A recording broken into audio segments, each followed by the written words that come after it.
না আমি তো যাবো না, আমি যাবো কেন? বুঝতে পারছেন 50,000 কোটি টাকার মালিক আপনি। ভিউয়ার্স, অবিশ্বাস্য হলেও মেঘলা এবার ধনী নয়, কোটিপতি হয়ে গিয়েছে। বলতে তার অ্যাকাউন্টে বর্তমানে 50,000 কোটি টাকা পর্যন্ত রয়েছে, আর সেটি মূলত তার বাবার সম্পত্তি। একমাত্র সন্তান হওয়ায় মেঘলা এবার কোটিপতি হয়ে গেছে। আর এই বিষয়টা মেঘলা কোনোভাবে মেনে নিতে পারছে না। আর মেনে না নেওয়ারই কারণ রয়েছে। মেঘলা মূলত বস্তিতে বড় হয়েছে এবং গরিব পরিবারে বড় হয়েছে। সে জানে তার পরিবারে বর্তমানে 50,000 টাকা পর্যন্তও নেই।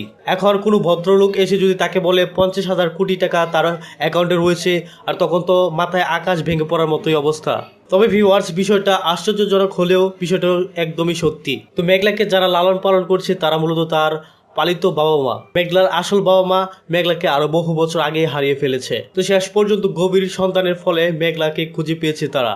এখন তার বাবার কোম্পানির ম্যানেজার তাকে মূলত দায়িত্ব বুঝে নিতে বলেছে। অন্যদিকে ভিউয়ার্স, মেঘলা এবং তার দ্বিতীয় স্ত্রী বৃষ্টি সবকিছু জেনে গিয়েছে যে অনিক প্রথম এবং দ্বিতীয় বিয়ে করেছে। তো ভিউয়ার্স, অনিক তো মূলত নিরুপায় হয়ে দ্বিতীয় বিয়েটি করেছে, আর এটি মূলত মেঘলার বাবাকে বাঁচানোর জন্য। তো কোনোভাবেই মেঘলা বিশ্বাস যাচ্ছে না সে বিষয়টিও। তো ভিউয়ার্স, মেঘলা এবার রাতারাতি কোটিপতি হয়ে গিয়েছে।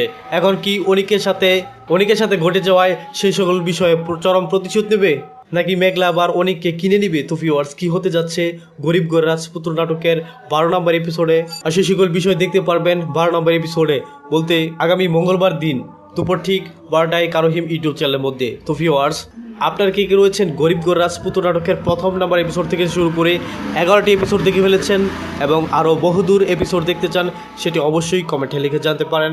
সেই সাথে ভিউয়ার্স, আপনার এই নাটকটি ভালোবেসে কে কোথায় বা কোন দেশ থেকে দেখছেন তাও কমেন্টে লিখে জানতে পারেন। তো ভিউয়ার্স, দেখা হচ্ছে নতুন কোনো ভিডিওতে। ততক্ষণ ভালো থাকবেন, সুস্থ থাকবেন এবং পরবর্তী ভিডিও দেখার মতো জানিয়ে আজকের মতো এখানেই আল্লাহ হাফেজ।